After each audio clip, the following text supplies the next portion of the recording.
بەناوی خدای گەورە دووبارە سڵاوتان لەبێ قوتابیانی خوێندکارانی خۆشەویست گەڕاینەوە وڵاتان بۆ ڕوونکردنەوە و ڕابەکردنی لیسنینگی یونت 2 بە ناونیشانی ستێڤ ئەن لەیلا جاف ستێڤ و لەیلا جاف قوتابیانی خۆشەویست لە سەرەتادا پوختەیەک لەسەر ستێڤ و لەیلا جاف باس دەکەین ئەوجا دواتر دایالۆگەکەی نێوانیان ئاماژە پێ دەکەین و لە کۆتاییشدا ئەو چالاکیانەی کە لە سێدوموکەنە لەسەریان ڕوونکردنەوە دەدەین ئینشاءالله.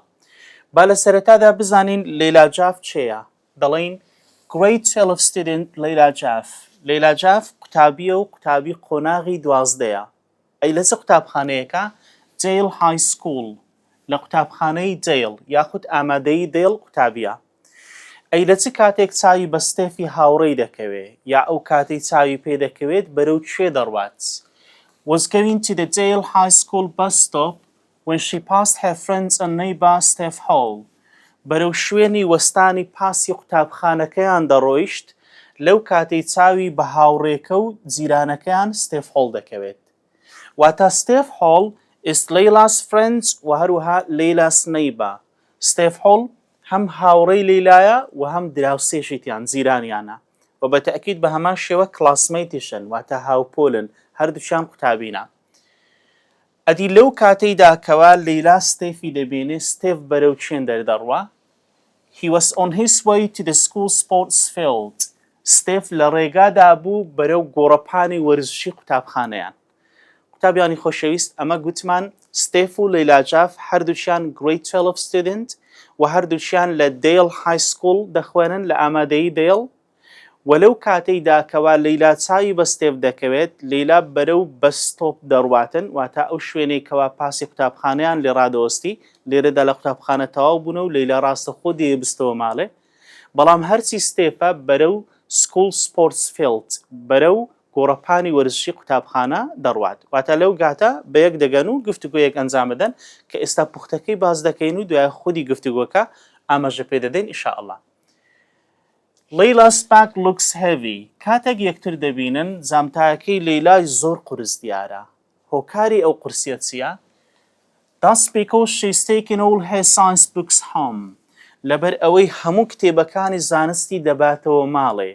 ئەوە چێ کتێبەکانی زانستی دەباتەوە ماڵێ؟ لەیلا. ئەدی بۆچی دەیانباتەوە؟ She needs to revise for their tests tomorrow. پێویستە پێداچوونەوە بە تاقیکردنەوەی بەیانیان بکات. واتە بەیانی تاقیکردنەوەیان هەیە لەیلا کتێبەکانی دەباتەوە ماڵێ بۆی تاقیکردنەوە بکات. کەواتە گوتمان جانتاکەی لەیلای قورسە ئەگەر بپرسین سەبەب چییە لە بۆی taking all her science books home هەموو کتێبەکانی زانستی دەباتەوە مارێ و ئەگەر بپرسین بۆچی دەیباتەوە لەبەر ئەوەی تاقیکردنەوەی هەیە و پێویستە ریڤایس پێداچوونەوەی بکات. پرسیارمان Layla Jaff was taking all her science books home to dash. Layla Jaff هەموو کتێبەکانی زانستی دەبردەوە ماڵێ بۆ ئەوەی بۆچی دەیبردەوە ئێگوتمان تێستی هەیە پێویستە پێداچوونەوە بکات. وەڵامی ڕاستمان دەڵێن revise for her tests بۆی پێداچوونەوە بە تاقیکردنەوەکانی بکات. ستێڤ هۆڵ thought that Layla's bag looked heavy because ستێڤ هۆڵ پێی وابوو جامتاکەی لەیلای قورسە چونکە هۆکار چ بوو قورس بوو؟ ئاماژەمان پێدا لەبەرەوەی کتێبەکانی هەموو کتێبەکانی زانستی دەباتەوە ماڵێ بۆیە قورسە. وەڵامی ڕاست she was taking all her science books home هەموو کتێبەکانی زانست لەگە خۆی دەباتەوە مارێ. Layla is going straight home on the school bus. لەیلا پلانی وایە ڕاستەوخۆ بە پاسی قوتابخانەیان بستەوە ماڵێ. قوتابیانی خۆشەویست لێرە لە قوتابخانە تەواو بوونا.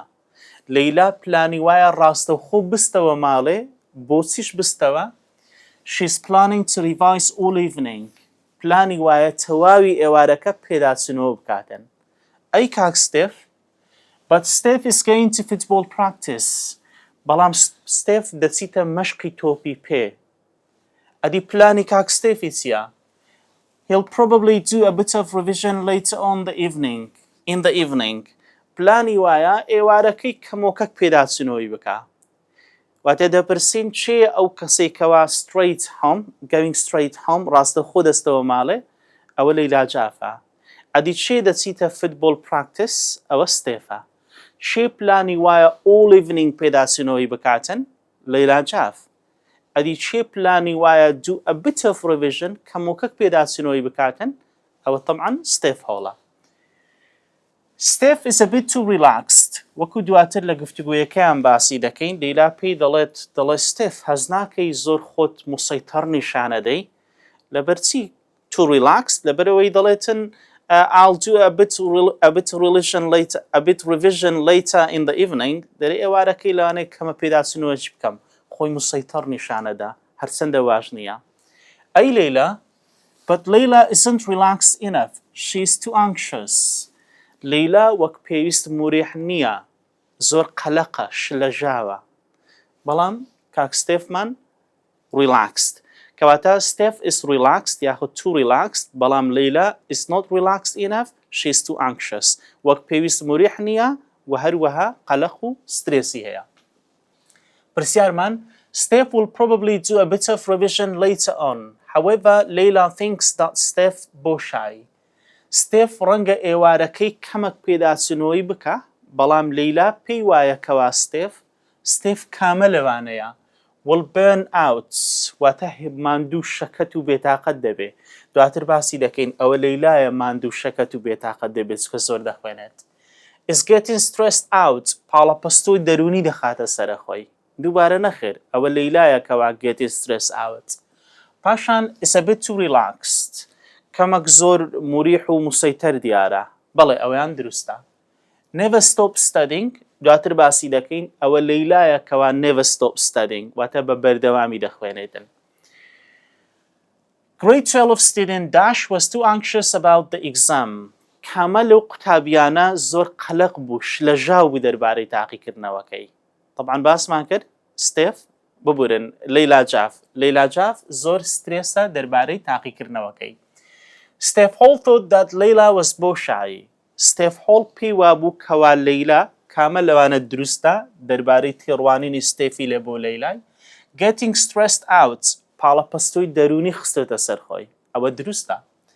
not relaxed enough وەک پێویست موریح نییە ئەوەشیان دروستە. doing a bit of revision نەخێر ئەوە ستێڤ بەخۆیتی کەوا do a bit of revision کەواتە وەڵامی ڕاست both A and B are correct. کێشەی لەیلای لە تێڕوانینی ستێفی چییە؟ The trouble with Layla is she never stops working. کێشەی لەیلای ئەوەیە کە هەرگیز لە خوێندن ناوەستێ. کە دەڵێت she never stops working لە ئیشکردن ناوەستێ وەکو چێ ئیشی وی وەکو قوتابی خوێندنە یعنی بەردەوام دەخوێنێت و ناوەستێت. Layla is getting stressed out. ستێڤ پێی وایە کە لە ئێستادا لەیلا پاڵەپەستۆی دەرونی دەخاتە سەرەخۆی. If she goes on like this ئەگەر بەو شێوەش بەردەوام بێ چی بەسەر دێت؟ She'll burn out before the big exams next summer. ئەوە بەر لە تاقیکردنەوە نیهایی هاوینی داهاتوو burn out دەبێ واتە ماندوو شەکەت و بێتاقەت دەبێتن. لەبەرچی؟ چکە گوتمان ستێڤ پێی وایە لە ئێستادا پاڵەپەستۆی دەرونی خستێتە سەرخۆی ئەگەر خۆی کۆنتڕۆڵ نەکا ئەوە بەر لە تاقیکردنەوەی کۆتایی ماندوو شەکەت و بێتاقەت دەبی burn out دەبێ واتە بێهێز دەبیت. قوتابیانی خۆشەویست ئەوە گفتوگۆکەی نێوان ستێڤ و لەیلایە کە لە قوتابخانە تەواو بووینە و هاتوینە دەرێ گفتوگۆیەک ئەنجام بدەن ئەمەش گفتوگۆیەکە ئاماژە پێ دەدەیت. ستێڤ دەڵێت Hi Layla, that bag looks heavy. لەیلا سڵاوت لێبی ئەو جامتایە لۆوە قورس دیارە. ئەویش پێی دەڵێت That's because I'm taking all my science books home. دەڵێ بۆیە قورسە جامتاکەم چکە هەموو کتێبەکانی زانستم دەبمەوە ماڵێ. بۆ چ دەیباتەوە؟ I need to revise for our tests tomorrow. پێویستە پێداچوونەوە بە تاقیکردنەوەکانی بەیانی بکەم. ستێڤیش دەڵێتن Isn't that a bit too much for one evening? بەس دەرێ ئەو هەموو کتێبە زۆر نییە لە بۆ یەک ئێوارەی یعنی ئەتو ئەو هەموو کتابەی دەبێەوە پێداچوونەوەی دەکەی؟ لەیلاش دەڵێتن No, I don't think so.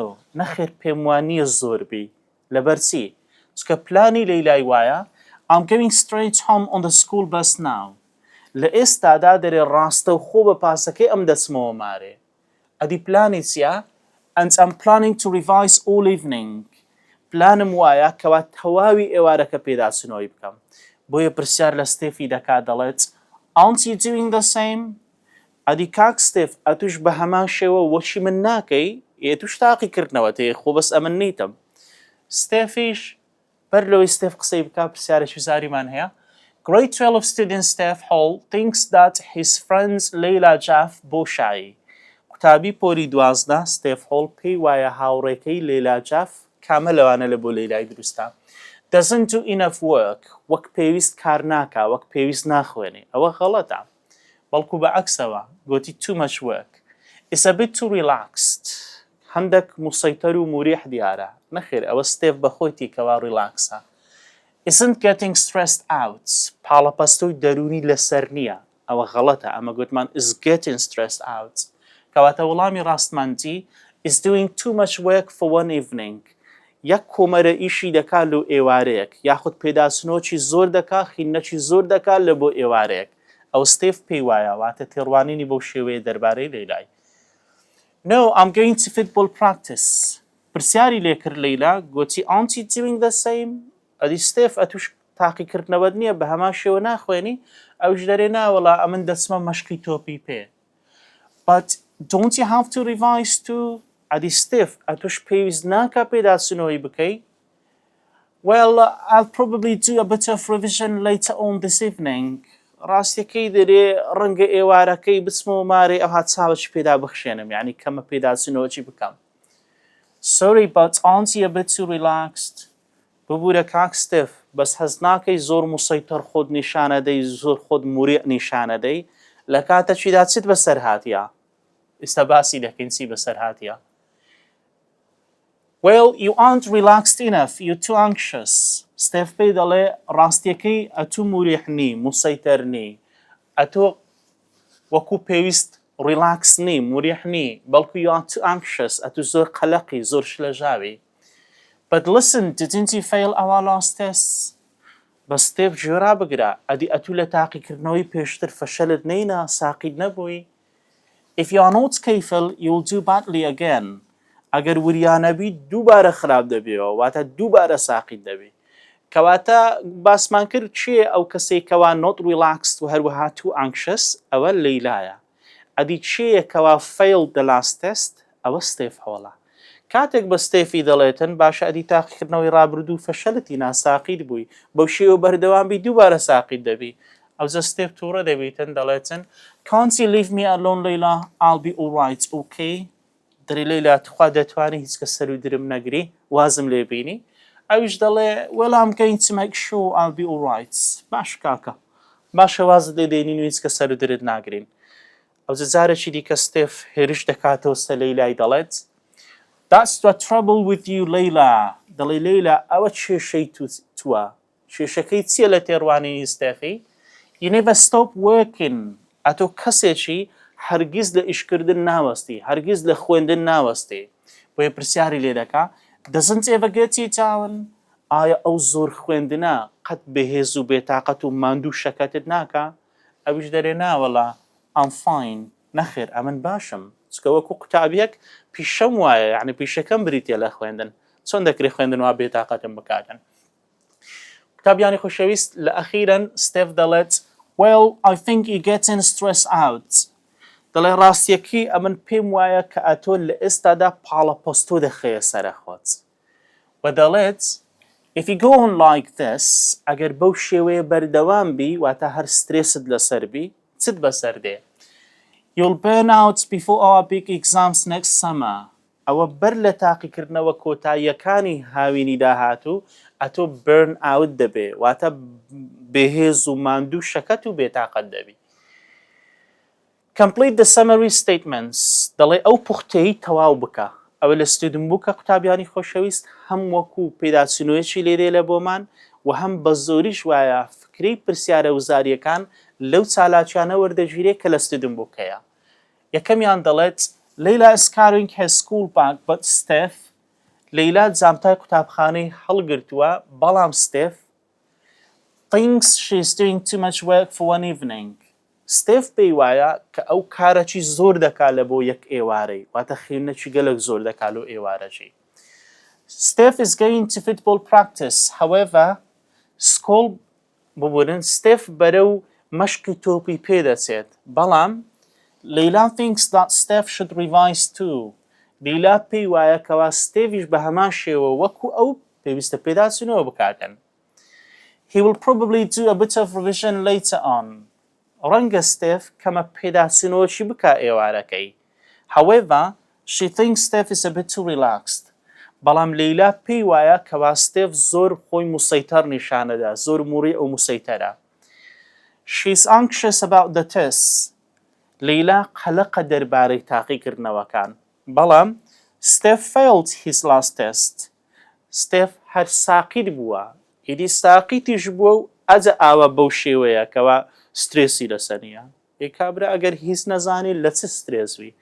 قوتابیانی خۆشەویست بەخۆی ڕاستی لە بنەڕەتدا سترێس بوون شتێکی پۆزەتیڤە بەڵام پێویستی بە کۆنتڕۆڵکردنا چکە کەسانێک سترێس دەبن کە شت بزانن قوتابیەکی وەکی ستێفەڵی کە هیچ نەزانی لە چ سترێس دەبیتن واتە لە چی دەترسی لە دەستی بداتن کات و هیچ نەبوو لە هیچ ناترسی لە دەستی بدەین. ئەخیرەن she thinks he does not do enough work. لەیلا پێی وایە ستێڤ وەک پێویست ئیش ناکا یەک وەک پێویست ناخوێنێت. However, he thinks she's getting stressed out and she'll burn out. بەڵام ستێڤ پێی وایە کەوا لەیلا پاڵەپەستوی خستەتە سەرە خۆی و هەروەها ماندوو بێهێز و بێتاقەت دەبێت. قوتابیانی خۆشەویست ئەوە بوو کۆتایی لیسنینگی یونت 2 لەوانەی داهاتوومان پشتیوان بەخوای گەورە دەچینە لیسنینگی یونت 3 بە ناونیشانی تارە ئەتا ئەند ئێما وودز. بە هیوای سوود و زۆر سپاس.